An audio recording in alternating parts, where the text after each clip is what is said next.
এই দুনিয়ার জমিনে চলার পথে আমার গুনাহ হয়েছে, আপনারও গুনাহ হয়েছে। গুনার কোনো অভাব নাই। চক্ষু খুলে গুনাহ করেছি, চক্ষু বন্ধ করে গুনাহ করেছি। আমরা যতক্ষণ পর্যন্ত সজাগ ততক্ষণ পর্যন্ত গুনাহ করেছি। ঘুমিয়ে যাওয়ার পরে গুনাহ করেছি, ঘুম থেকে উঠে গুনাহ করেছি। এত এত গুনাহ করবার পরে কলবটা কালো হয়ে গিয়েছে। আল্লাহ রাব্বুল ইজ্জত ওয়াল জালাল বলেছেন, গোলাম রে, আমি আল্লাহ রমজানুল মুবারক দিয়েছি, শেষ দশকটা আমাদের সামনে একেবারে সামনে হাজির হয়েছে। এই দিনগুলোতে যদি আল্লাহর কাছে তওবা করতে পারি, আপনি মনে রাখবেন আপনার মৃত্যু কখন হবে আপনি জানেন না। দুনিয়ার কার কখন মত হবে জানেন না।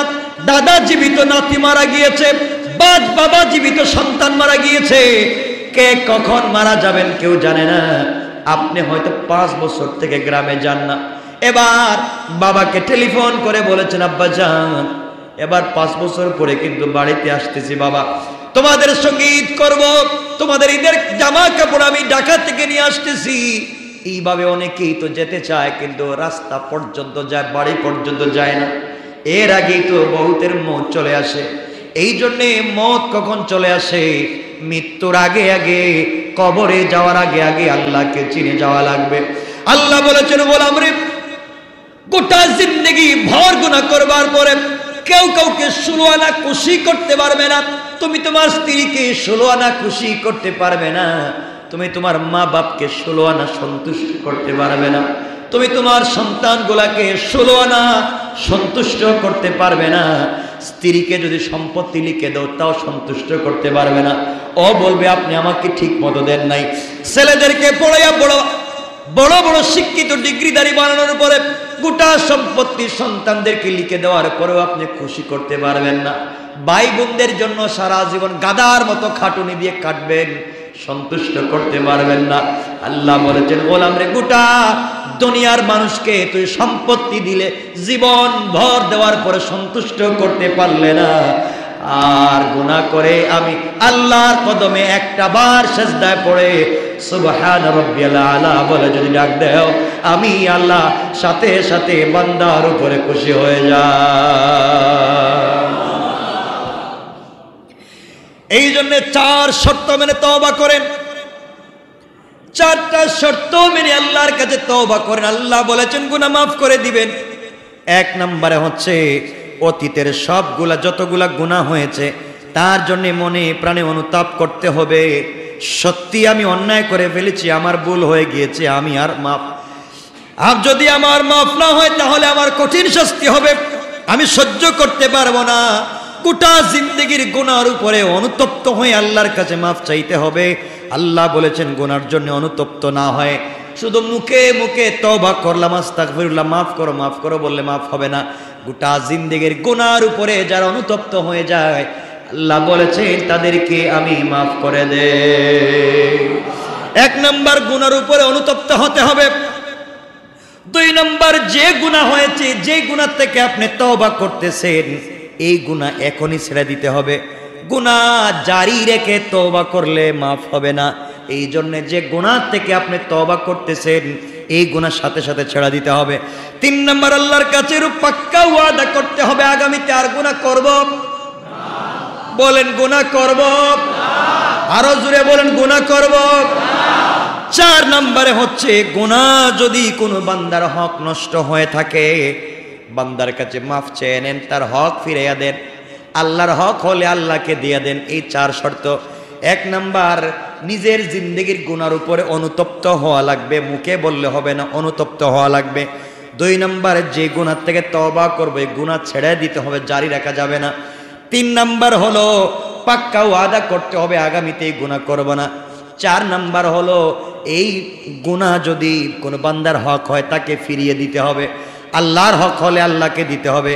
এইভাবে 4 শর্ত মেনে কেউ যদি তওবা করে, আল্লাহ বলছেন তওবা করতে দেরি হবে, আমি গোলামকে মায়ের পেট থেকে জন্ম নিলে যেইভাবে মাসুম বেগুনাহ হয়ে যায়, আমি আল্লাহ ওভাবে বানাইয়া দে। এজন্য আমার বন্ধুগণ, আল্লাহ রাসূল মুসনাদে আহমদের হাদিসে বলেছেন, সালাসাতুল্লাহ তুরাদ্দু দাওয়াতুহুম, আস-সাইমু হাত্তা ইফতির, ওয়াল ইমামুল আদিলু ওয়াদ দাওয়াতুল মাজলুম। আল্লাহ রাসূল বলেছেন 3 প্রকার লোকের দোয়া কখনো বৃথা যায় না। 1 নাম্বার হলো রোজাদার, যতক্ষণ না ইফতার করেছে ততক্ষণ পর্যন্ত, যতক্ষণ রোজা রাখবে, ইফতারের আগ পর্যন্ত রোজাদার আল্লাহর দরবারে হাত উঠাইয়া যা চাইবে আল্লাহ বলছেন 70 গুণ বাড়াইয়া দেওয়ার ওয়াদা দিলাম। সুবহানাল্লাহ, জোরে পড়েন। আল্লাহ রাব্বুল ইজ্জত ওয়াল জালাল হাবিব বলেছেন as-সাইমু হাত্তা ইফতির, ওই রোজাদার যতক্ষণ পর্যন্ত ইফতার করবে না ততক্ষণ পর্যন্ত তার দোয়া কবুল হতে থাকে। আল্লাহর রাসূল বলেছেন রোজাদার যখন রোজা রাখে, সমুদ্রের মাছ 2 পাথরের চিপায় পড়ে আছে পিপিলিকা, ওই পিপিলিকা সমুদ্রের মাছ পর্যন্ত রোজাদারের জন্য আল্লাহর দরবারে দোয়া করে যায়। এই জন্য আমার বন্ধুগণ, যারা রোজা রেখেছেন আল্লাহর কাছে বেশি বেশি করে দোয়া করবেন। রোজাদের দোয়াকে আল্লাহ ফিরাইয়া দেন না, ইসেরির সময় দোয়াকে ফিরাইয়া দেন না, ইফতারের সময় দোয়াকে ফিরাইয়া দেন না। আল্লাহ বলছেন আমি যত বড় রাগ করি না কেন, আমার গোলাম যখন ইফতার সামনে নিয়ে বসে যায়, ইফতারের সামনে নিয়ে বসে যায়, তখন আমি আল্লাহ সাথে সাথে আমার গোলামকে মাফ করে দে। সুবহানাল্লাহ, জোরে পড়েন। এরশাদ হচ্ছে আমার আল্লাহ রাব্বুল ইজ্জত ওয়াল জালাল বলছেন ইন্না লিল্লাহি তাবারাকা ওয়া তাআলা। মনে রাখবেন আল্লাহ রাসূল বলেছেন আত-তারগীব ওয়াত তারহিব, এই জায়গায় বলছেন ইন্না লিল্লাহি তাবারাকা ওয়া তাআলা উতাকাউ ফি কুল্লি ইয়াউমিন ওয়া লাইলাতিন, ইয়ানি ফি রমাদান, ওয়া ইন্না লিকুল্লি মুসলিমিন ফি কুল্লি ইয়াউমিন ওয়া লাইলাতিন দাওয়াতুন মুস্তাজাবাতুন। রমজানের প্রতিটি দিনে এবং প্রত্যেকটা রাতে আল্লাহ পাক জাহান্নাম থেকে অনেক কয়েদিদেরকে মুক্তি দিয়া দেন। যারা লিস্টেড রেজিস্ট্রারিকৃত অনন্তকাল আজীবনের মতো জাহান্নামী, আল্লাহ প্রত্যেকটা রমজানের দিনে এবং রাতে কোটি কোটি এমন কয়েদিদেরকে বিনা হিসাবে বেকসুর খালাস করে দেয়। এরপর আল্লাহ বলছেন ফি কুল্লি ইয়াউমিন ওয়া লাইলাতিন, ইয়ানি ফি রমাদান, ওয়া ইন্না লিকুল্লি মুসলিমিন ফি কুল্লি ইয়াউমিন ওয়া লাইলাতিন দাওয়াতুন মুস্তাজাবাতুন। আল্লাহ রাসূল বলছেন প্রতিটি রাতে এবং দিনে প্রত্যেক মুসলমান নরনারীর একটি করে আল্লাহ দোয়া কবুল করেন। কোন সুবহানাল্লাহ, একটা করে আল্লাহ দোয়া কবুল করেন। এই জন্য প্রত্যেক রোজাদারের একটা করে আল্লাহ দোয়া প্রত্যেক দিন কবুল করেন। ইফতারের সময়, সেহরির সময়, ও ভাই আপনাদের পায়ে ধরে বলছি, এই জন্য যারা রোজাদার আপনি ইফতারের সময় ইফতার সামনে নিয়ে দোয়া করেন, সেহরির সময় সেহরি খেয়ে দোয়া করেন, আল্লাহ বলছেন আল্লাহ তার দোয়াকে কখনো ফিরাইয়া দিবেন না। সুবহানাল্লাহ বলেন। বান্দার দোয়া 3 ভাবে কবুল হয়। কয় ভাবে বলেন না? 1 নাম্বার, বান্দা যে জিনিসটা আল্লাহর কাছে চায় সেই জিনিসটা সরাসরি আল্লাহ দেন। তখন বান্দা মনে করে তার দোয়া কবুল হয়েছে। আপনি আল্লাহর কাছে বলছেন আল্লাহ আল্লাহ আমার একটা পাঞ্জাবি দাও, দেখলেন সকাল একটা পাঞ্জাবি পেয়ে গেছে। আল্লাহ আমার 500 টাকা দাও, দেখলেন কে আপনার 500 টাকা দিয়েছে। বললেন মাশাআল্লাহ, আমি তো বহুত বড় বুজুর্গ, আমার দোয়া সরাসরি কবুল হয়ে গেছে, 500 টাকা পাই। তো মানুষ খুশি হয়ে যায় সরাসরি কিছু পাইলে। বান্দার দোয়া আল্লাহ 3 ভাবে কবুল করেন। 1 নাম্বার, বান্দা যা চায় সরাসরি তাই দেন। 2 নাম্বার হলো বান্দা যে জিনিসটা চায় সেই জিনিসটা আল্লাহ না দিয়ে অন্য একটা জিনিস তাকে দিয়া দেন। এই চাওয়া জিনিসটাও তার ভিতরে দিয়া দেন, অন্তর্ভুক্ত করে আল্লাহ দিয়া দেন।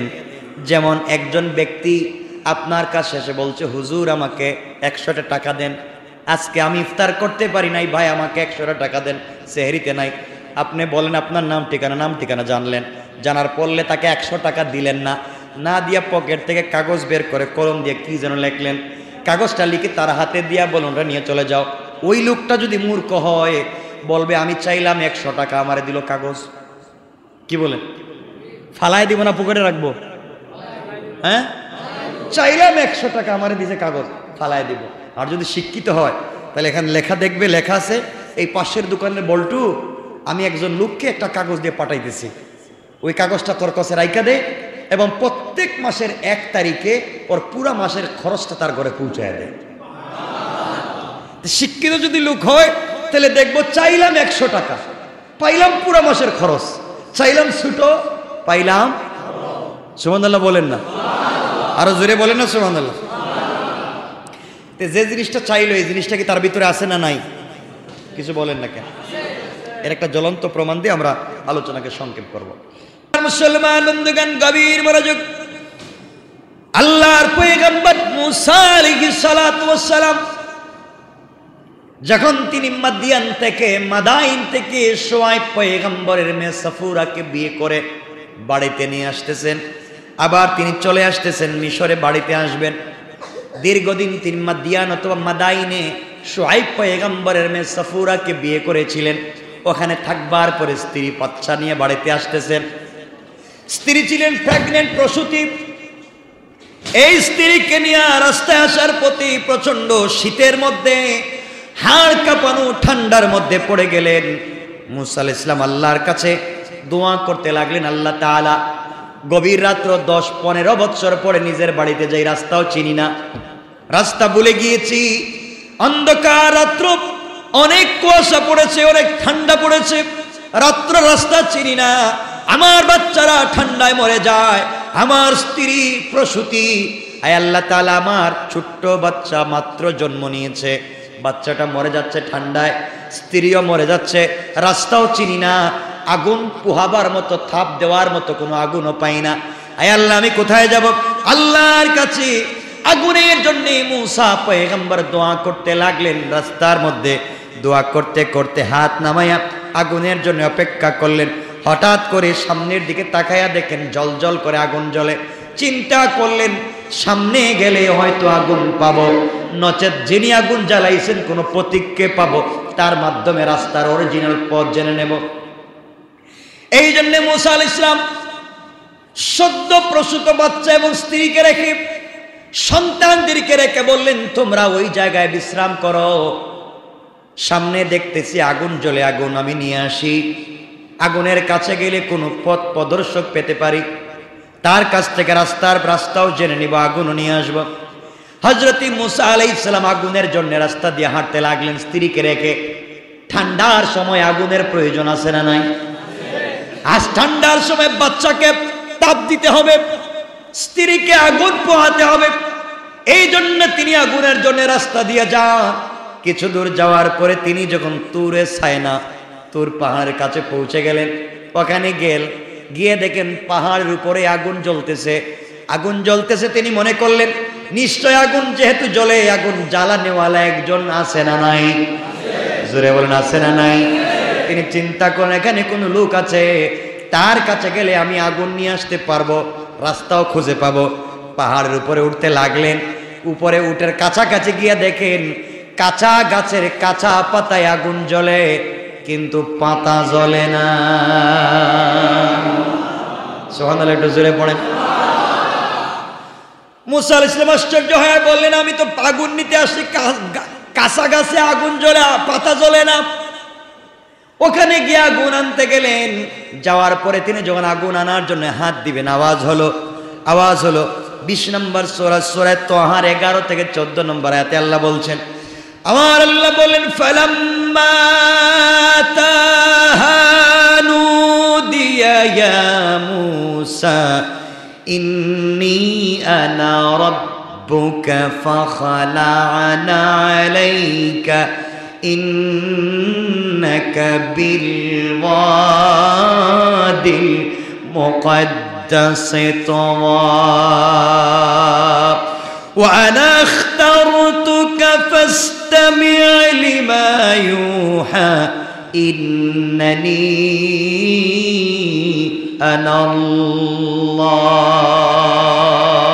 আল্লাহু আকবার। আওয়াজ হলো।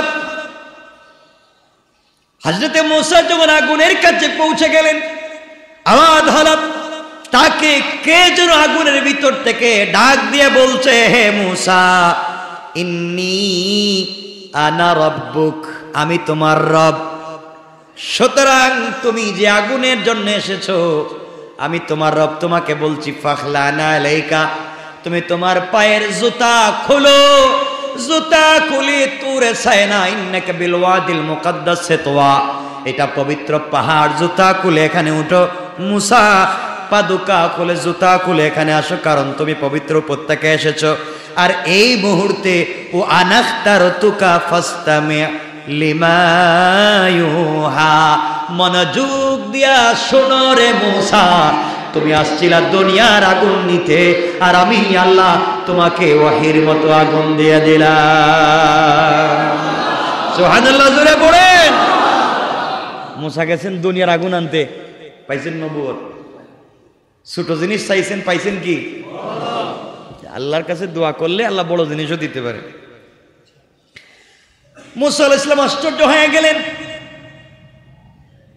এবার এটা কি হলো? আমি আসলে আগুনের জন্য পাইলাম নবুয়ত।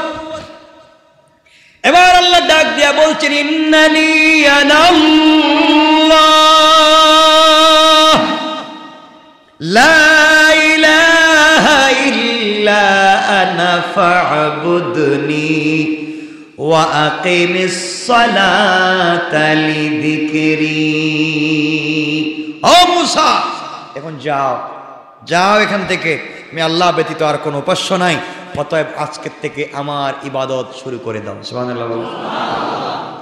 মুসা ইসলাম তো আশ্চর্য, আইলাম আগুনের জন্য, পাইলাম নবুয়ত। সাধারণ জিনিস না বড় জিনিস? এর চাইতে বড় কোনো জিনিস আছে?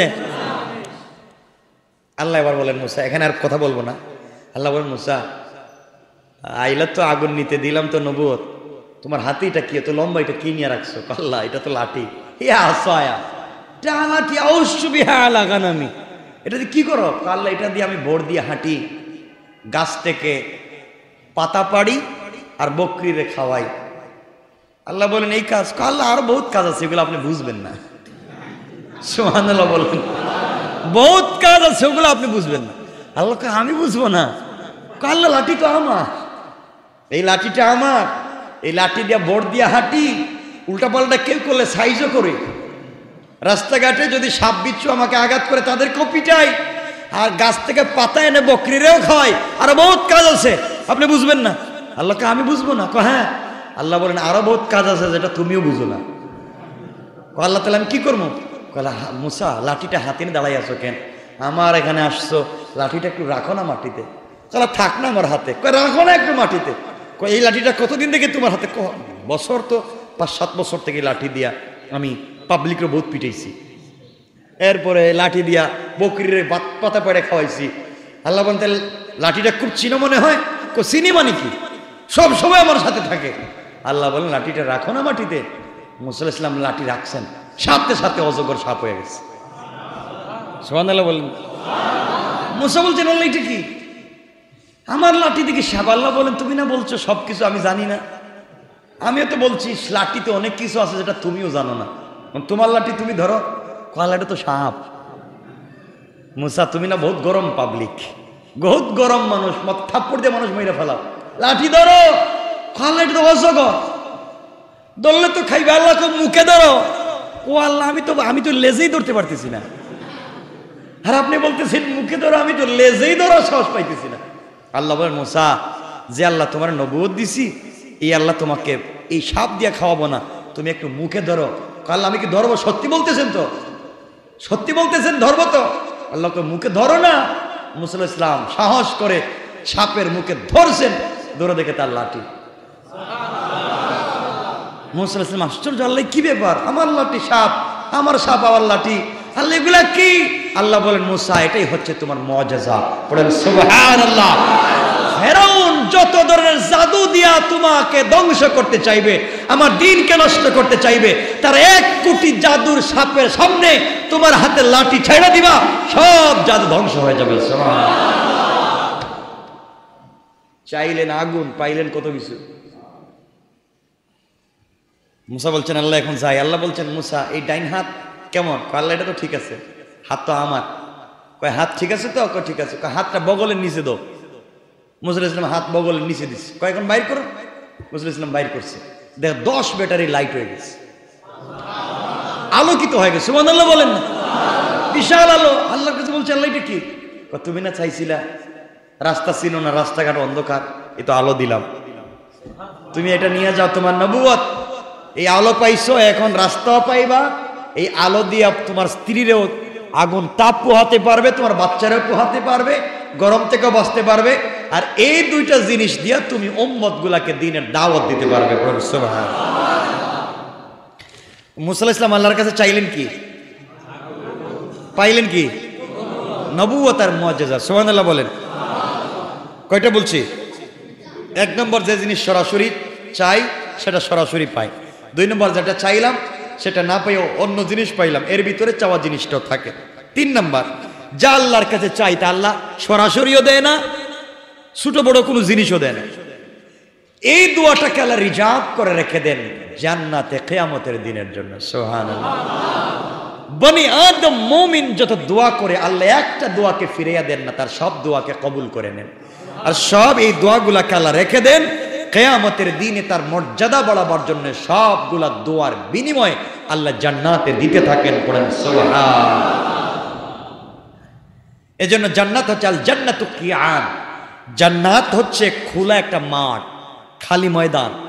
এই মাঠকে যদি ভরতে হয় শুধু আমল দিয়ে ভরতে হবে। পারবো তো ইনশাআল্লাহ? বলেন না ইনশাআল্লাহ? এজন্য আজকের থেকে আমাকে কথা দেন, আজকের থেকে বেশি বেশি করে 2 রাকাত 2 রাকাত 2 রাকাত করে সালাত পড়বো। সবাই বলেন ইনশাআল্লাহ। আরো জোরে বলেন ইনশাআল্লাহ। আজকের থেকে বেশি বেশি করে কোরআন তিলাওয়াত করব, যা পারে তিলাওয়াত করবো ইনশাআল্লাহ। বেশি বেশি করে তাসবিহ পড়বো। সবাই বলেন ইনশাআল্লাহ। বেশি বেশি করে জিকির করব, বেশি বেশি করে ইস্তেগফার করব। হযরতে আয়েশার বাতানো দোয়া, আল্লাহুম্মা ইন্নাকা আফুউন কারীম তুহিব্বুল আফওয়া ফাআফু আন্নি, পড়বো তো ইনশাআল্লাহ। বেশি বেশি করে তওবা করব ইনশাআল্লাহ। বেশি বেশি করে দান করব ইনশাআল্লাহ। 1 টাকা হলে দান করেন, 1 টাকা 2 টাকা 5 টাকা যে যেভাবে পারেন দান করেন, গরিবকে সহযোগিতা করবেন ইনশাআল্লাহ। আল্লাহ আমাদের সবাইকে কবুল করুক। সবাই জুড়ে পড়েন আমিন। এই রমজান চলে যাচ্ছে, আজ না হয় কাল মরে যাব। কি নিয়ে কবরে যাবেন? সব দুনিয়ার ধোঁকা, দুনিয়ার জাতে সব ধোঁকা। আপনি যত ভালো কাজ করেন কেউ আপনার প্রশংসা করবে না। আপনি একটা খারাপ কাজ করেন সবাই হাসবে। একজন টিচার স্কুলে নামতা লিখতেছেন, 9 × 9 9 দুগুণা 18 3 × 9 27, এভাবে লিখতে লিখতে 3 9 9 কত? হ্যাঁ কত? 81 না লেগে তিনি লিখে ফেলছেন 70। সবাই স্কুলের ছাত্ররা হাসা শুরু করে দিয়েছে, সবাই হাসতেছে। তিনি ধমক দিয়ে বলে, হাসতেছো কেন? স্যার এটা একটা সহজ জিনিস, আপনি লিখবেন 81, আপনি লিখছেন 70। তুমি এর জন্য হাসছো? হাসবো না কেন? তিনি বলেন, দেখো আমি এর উপরে 8টা নামতা ঠিক মতো লিখেছি, তোমরা আমাকে একটা করতালিও দেও নাই, তোমরা আমাকে ভালোবাসো নাই, আমার জন্য প্রশংসা করো নাই, আর একটা ভুল কাজ করছি সবাই হাসতেছে। এর অর্থ দাঁড়ালো আপনি 10টা ভালো কাজ করেন, কেউ আপনার প্রশংসা করবে না। একটা খারাপ কাজ করে দেখেন, সবাই কোমরে দড়ি বেঁধে আপনার বিরুদ্ধে লেগে যাবে। ঠিক কিনা বলেন? আপনার বিরুদ্ধে দড়ি বেঁধে মানে পিছনে লাগবার লোক পাবেন, সামনে হাত ধরে উপরে উঠাবার মতো লোক খুঁজে পাবেন। উঠাতে পারবেন কে? হযরত ইউসুফকে 10 ভাই মিলে কূপে ফালাইয়া দিয়েছে, উঠাইয়া দিয়েছেন কে? আল্লাহ। এজন্য আমরা সকল সময় ভরসা রাখবো কার উপরে? আল্লাহর উপরে ভরসা রাখবো। আমরা অসহায় মানুষকে সহযোগিতা করব, গরিবদেরকে সহযোগিতা করব। আপনি কি চিন্তা করতেছেন, আমি ইফতার করতেছি, সিরিয়া কত বাচ্চা ইফতার করার সুযোগ পাচ্ছে না, শরীর থেকে রক্ত জড়তেছে। এজন্য আল্লাহর কাছে আজকের থেকে তওবা করব, মাফ চাইব। আজকের দিন থেকে আপনারা আমার জন্য একটু দোয়া করবেন, আল্লাহর জন্য দুনিয়ার বিপদ আপদ থেকেও আমাকে বাঁচায় রাখে, হামলা মামলা জেল জুলুম এই ফিতনা ফাসাদ থেকে আমাকেও যেন বাঁচায় রাখে। দোয়া করবেন তো ইনশাআল্লাহ?